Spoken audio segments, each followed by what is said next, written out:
Hi, I'm Barry Schwartz, and I'm about to interview Brian Dean. Brian Dean is from BackLinkO. He also has 250,000 subscribers on YouTube. And I'm going to try to pick his brain and figure out how he has so many subscribers on YouTube, get some YouTube SEO advice from him, and also talk a little bit about the Nofollow attribute change, which actually just happened recently in the SEO industry.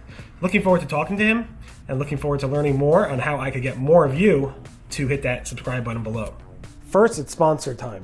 We all know how important site speed is, not just when it comes to improving your user experience and conversion rates on your website, but a little search engine named Google uses page speed as a ranking factor. That is where Ezoic comes in, with their standalone site speed accelerator. This tool is guaranteed to improve your site speed, not just for your visitors, but also will give you an 80+ score on your Google page speed insights. Ezoic guarantees it.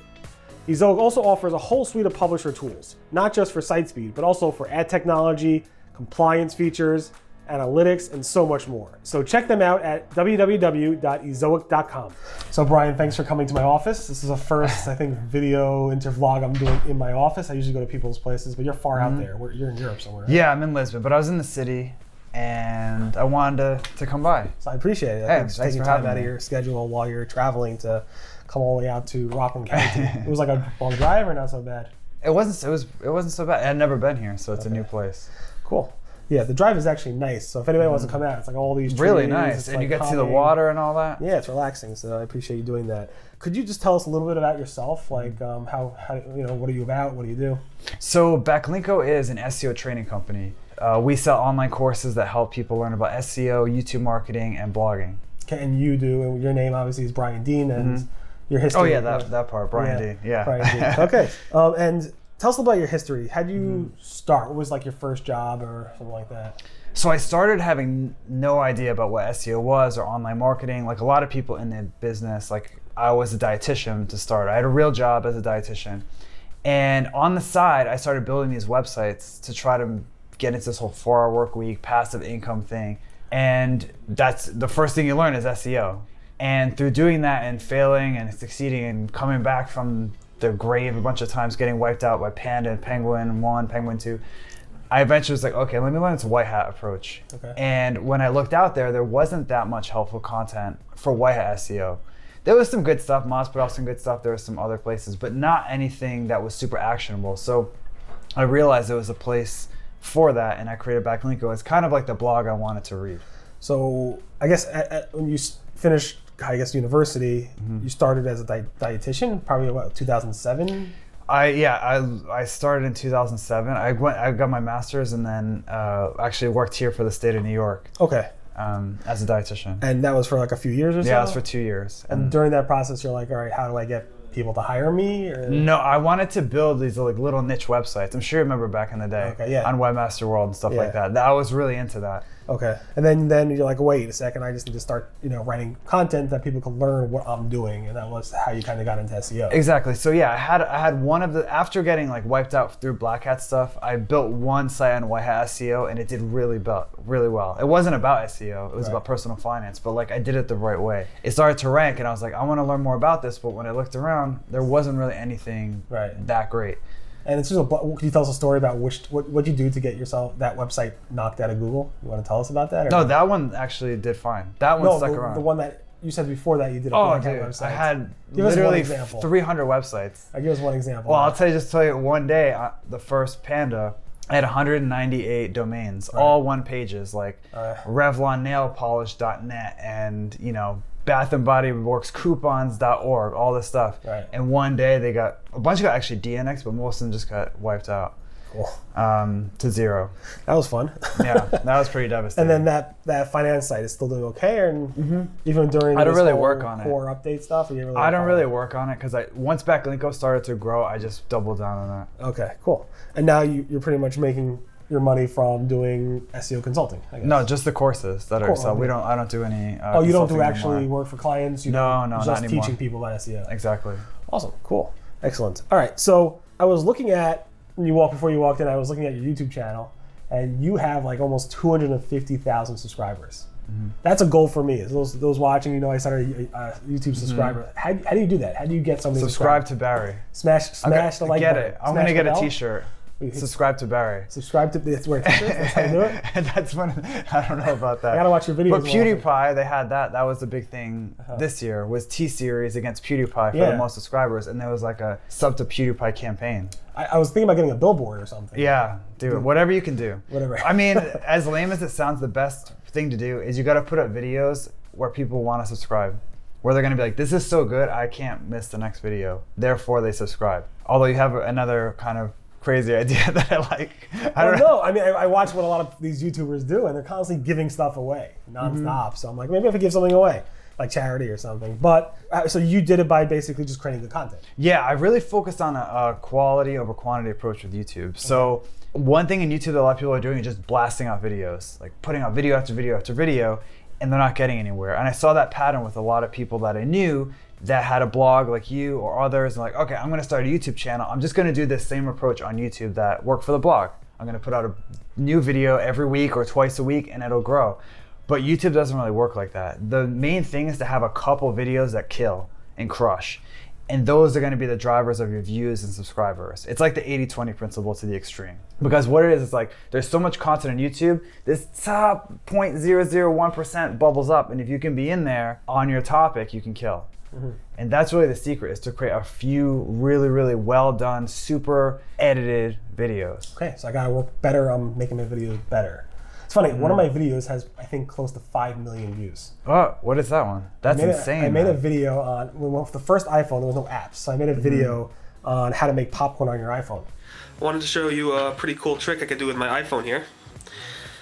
Let me just go ahead and press this button and I'll start making popcorn. Watch.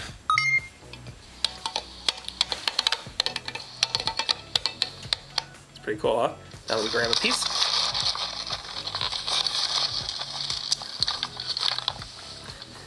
Alright, let me pour it out.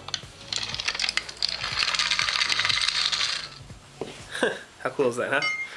And it was basically a video in the background, but people thought I was really making popcorn. I was shaking it, and it got crazy amount of traffic for some reason.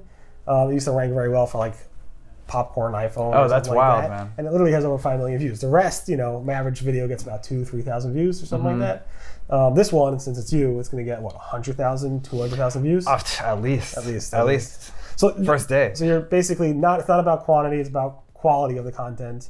Is there like a certain time frame, or what are the tips and tricks on, not tricks, but tips on making really good videos that do well on YouTube? The number one thing is to kill in the intro. Okay. Like the intro is everything. Because a lot of people, what they do is they have an animated logo to start off, especially B2B. They're like, oh, we need to show off our brand and get people to see how great we are and stuff.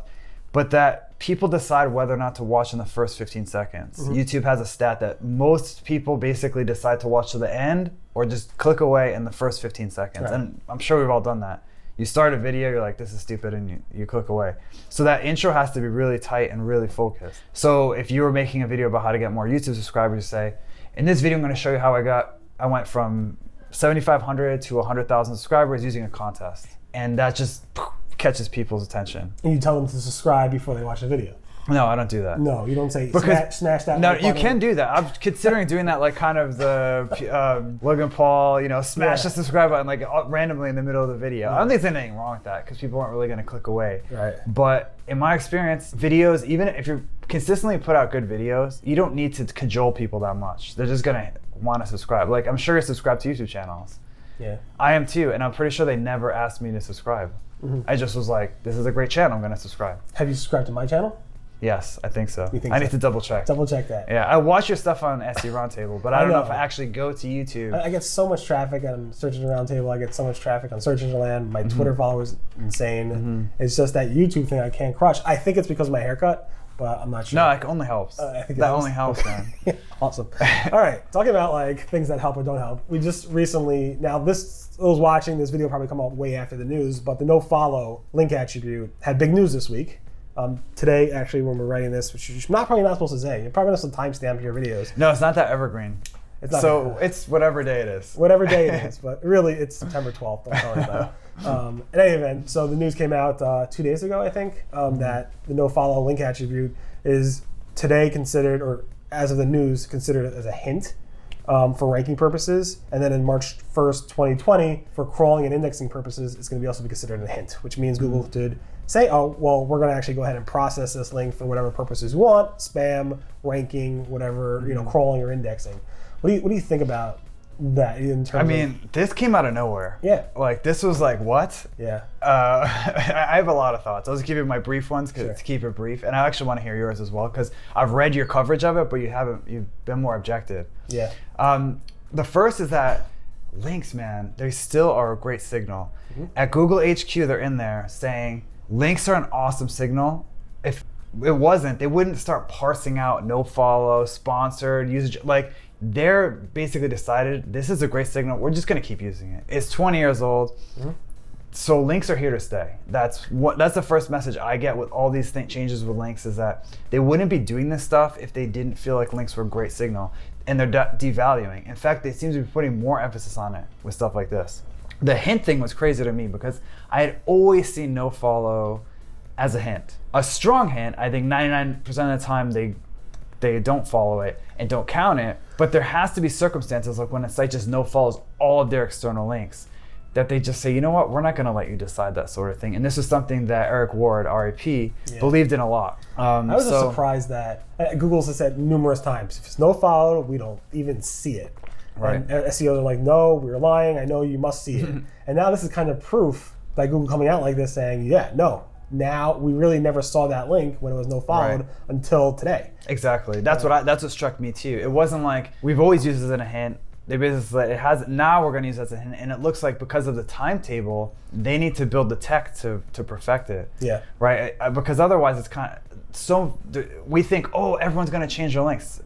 99.9% of but they said you don't even have to do it. I know, I did it anyway. Okay, well you have sponsored links too, I think I was the right? first one according to Link Research Tools, because they have a huge database of links, and they actually updated their database to see what links people are using. Already? Yeah, so I asked Ahrefs, and I'm asking a bunch of these tool providers, tell me in 2 months how many have adopted this percentage-wise across your whole database of links. And supposedly according to Link Research Tools, I was the first one to adopt that link because I did it right when they announced it. Oh, that's wild. That's not a big deal. Cool. It was like a few links anyway. So, but I know WordPress, Yoast said that they're going to be applying it to all the comment links, the UGC, rel UGC. So it'll be interesting to see how many people adopt it. Google's like, you don't have to adopt it. Just stick with the no-follow. We don't care if you do it. Like, so why is Google announcing it? Yeah, why are they creating it? Yeah. This came out of left field for me. Yeah, like, it was interesting. There was no warning. I mean, not that they're gonna warn you, but there was no. It just all of a sudden it's like, hey, this thing that's not broken, we're gonna mess with it. Yeah, I mean, I don't. The whole hint thing, fine, makes sense. But coming out with like another 2 link attributes, the UGC and sponsored, they would never. The hint thing's crazy because it's just gonna increase spam. Yeah, right. Because no follow links, all of a sudden it's a hint. Yeah. I think it's when they say hint, in my experience, and if they say I forget the exact phrasing, but it basically says anchor text. Yeah. That's the key for them, because it's just a relevancy signal to say this page is about this. I don't know about passing authority through the link. That might be a different story. For me, hint is like this is about that. And also hints in terms of web spam is like, all right, why are these links being no-followed? Is there a reason for spam reasons we shouldn't trust that website maybe?